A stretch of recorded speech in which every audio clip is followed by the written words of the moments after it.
नमस्कार दोस्तों, स्वागत है आपका हमारे YouTube चैनल सुवास्तु ज्ञान में। हिंदू धर्म से संबंधित पौराणिक ग्रंथों में शगुन और अपशगुन को लेकर कई सारी धार्मिक मान्यताएं हैं। हमारे आसपास होने वाली घटनाओं में से हमें भविष्य में होने वाली शुभ और अशुभ घटनाओं के संकेत मिल जाते हैं। कौवे को लेकर भी शगुन शास्त्र में कई तरह की बातें बताई गई हैं। पौराणिक ग्रंथों में कौवे को मृत्यु के देवता यमराज का दूत माना गया है।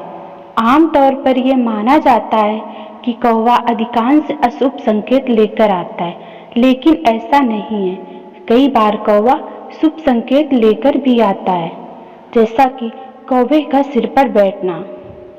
कौवे का सिर पर बैठना अपशगुन के रूप में देखा जाता है। माना जाता है कि यदि कौवा किसी व्यक्ति के सिर पर आकर बैठ जाता है तो इससे घर में धन की कमी होने वाली होती है और उसके मान प्रतिष्ठा में कमी आने वाली होती है। और कौवे का छत पर बैठना, अगर कौवा घर की छत पर आकर बैठ जाए और काँव काँव करने लगे तो इसे शुभ संकेत माना गया है। यह किसी मेहमान के घर आने का संकेत करता है। घर में मेहमान आना शुभ माना जाता है, इससे घर में खुशहाली आती है। और नंबर 3 पे है रोटी का टुकड़ा दबाकर उड़ना। दोस्तों, यदि कौवा अपनी चोंच में रोटी का टुकड़ा दबाकर उड़ता दिखाई देता है तो इसे भी शुभ संकेत ही माना जाता है। इसका मतलब यह है कि आपकी कोई बड़ी इच्छा जल्दी ही पूरी होने वाली है और कोई शुभ समाचार आपको मिलने वाला है। कौवे, बहुत से कौवे का एक साथ चिल्लाना। दोस्तों, घर के पास या छत पर कौवे झुंड में बैठकर एक साथ चिल्लाते हैं तो इसे अशुभ माना गया है। परिवार के किसी सदस्य पर कोई बड़ा खतरा आ सकता है, कोई अनहोनी हो सकती है। दक्षिण की ओर देखकर अगर कौवा काँव काँव करे चिल्लाता हुआ दिखाई दे तो इसे अशुभ समझा जाता है। इससे परिवार में किसी व्यक्ति की मृत्यु की ओर संकेत करती है। परिवार के किसी सदस्य को कोई गंभीर बीमारी या दुर्घटना का संकेत भी माना गया है।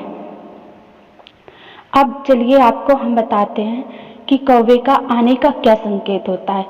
ज्योतिष शास्त्र में कहा गया है कि अगर आपके घर में सुबह सुबह कौवा आपकी छत पर आकर बैठ जाए तो इसका क्या मतलब है।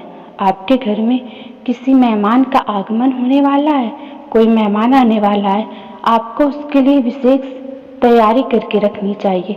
वहीं अगर कोई कौवा आपके घर से निकलते समय आपकी तरफ मुंह करके कुछ बोलता है तो समझ लीजिए आप जो भी कार्य के लिए जा रहे हैं उसमें सफलता निश्चित ही हासिल है।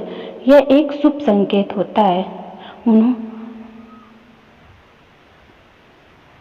और अगर आपके घर में कौवे झुंड में आते हैं तो आपको सतर्क होने की ज़रूरत भी है। इसका मतलब यह है कि आपके घर में या आपके जीवन में कोई अनहोनी हो सकती है।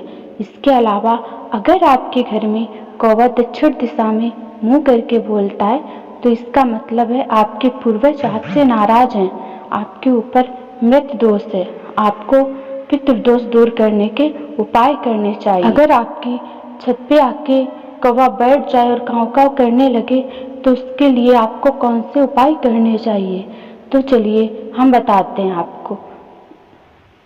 घर पर कौवा आना कई बार आपके पूर्वज भी हो सकते हैं, इसलिए कौवा आपकी छत पर आए तो उनके लिए एक कटोरी में दाना या पानी जरूर रखें या कुछ खाने की चीज़ जैसे रोटी वगैरह थोड़ी मात्रा में जरूर रख दें। इससे आपके पूर्वज प्रसन्न होंगे और पितृदोष कट जाएगा। दोस्तों, उम्मीद करती हूँ वीडियो पसंद आया होगा। पसंद आया हो तो लाइक सब्सक्राइब जरूर कीजिएगा। धन्यवाद।